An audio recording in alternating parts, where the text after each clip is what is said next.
अब वहां गोलियां बरसती हैं, कभी वहां हवाओं में इबादतों की खुशबू होती थी, अब वहां बारूद की बदबू है। 22 अप्रैल की वो मनहूस दोपहर थी। पहलगाम की वादियां सैलानियों की चहल पहल से गूंज रही थी।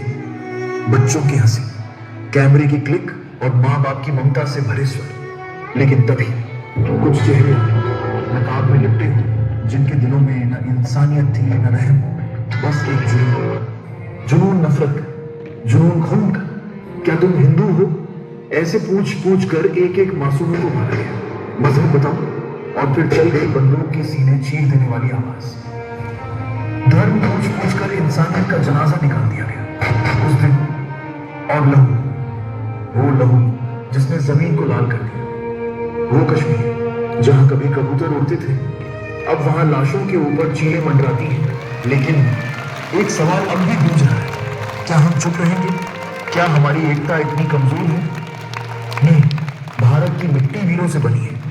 यहाँ हर घर में एक भक्त सिंह, एक लक्ष्मीबाई जन्म लेता है। हवा का रुख बदल दो अगर इरादा कर लो। ये कायरता नहीं, ये चुप्पी भी एक तूफान है। और इसी तूफान की कहानी है हमारा ये नाटक। वो साल था, नहीं, वो जख्म था। 2025, जब पहलगाम की धरती कांपी थी और वहां जन्मी थी एक ज्वाला, जिसने जवाब दिया लफ्जों से नहीं, हिम्मत से। तो आइए सुनिए उस कहानी को, जिसे लिखा गया लहू से और सुनाया जाएगा आज इस रंगमंच से।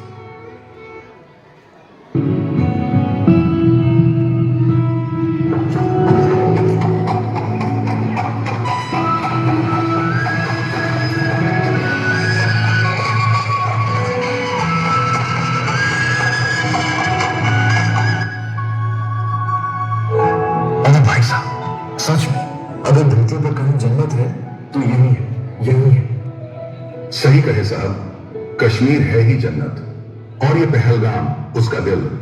अरे साहब, यहाँ की हवा में भी सुकून घुला हुआ है। घोड़े की सवारी करोगे क्या? ऊपर 22 सारंग तक जाना है तुम? हाँ यार, यही तो सुना है, 22 सारंग मिनी स्विट्जरलैंड। लेकिन भाई पहले बता दो, तुम हो कौन? ऐसा लगे जैसे लोकल शायर हो। मेरा नाम है मोहम्मद यूसुफ गनी, तीसरी पीढ़ी से टूरिस्ट गाइड हूं। मेरे दादाजी ने जवाहरलाल नेहरू को भी यहाँ घोड़े पर घुमाया था। अरे वाह, तब तो भाई आपसे बेहतर गाइड कौन होगा? चलो फिर, आज तुम्हें मैं दिखाता हूं वो पहलगाम जो सिर्फ फोटो में नहीं, दिल में उतरता है। घोड़ा तैयार है, हवा भी तैयार है, चलो उस जन्नत की ओर।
कोई हिलेगा नहीं। तुम सब वहीं खड़े रहो, सामान नीचे रखो, हाथ ऊपर करो और कोई चालाकी मत करना।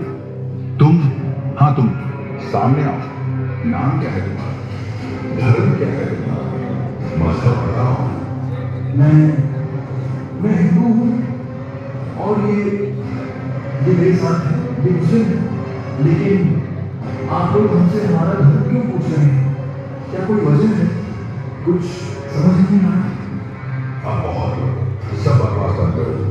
जो भी मुसलमान है वहीं खड़े रहो और कुरान की आयत पढ़नी शुरू करो।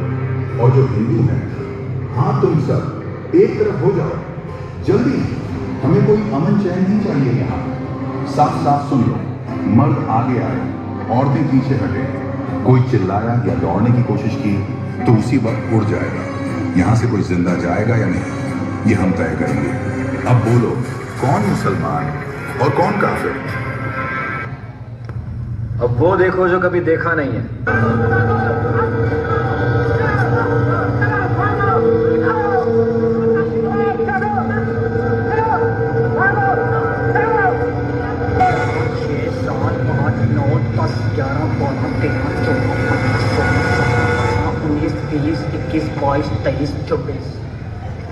अरे ओ काफिर, बता देना तुम्हारे मोदी को।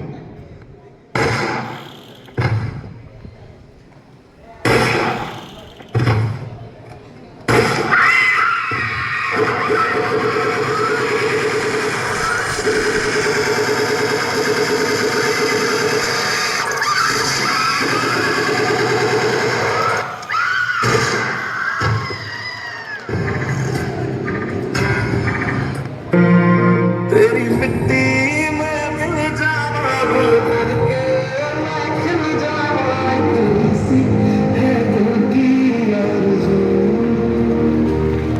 तेरी नदियों में बह जावा, तेरे फूलों में लहरा, इतनी सी है दिल की आरज़ू।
भारत ऑपरेशन सिंदूर को पूरी तरह सफल बना गया है।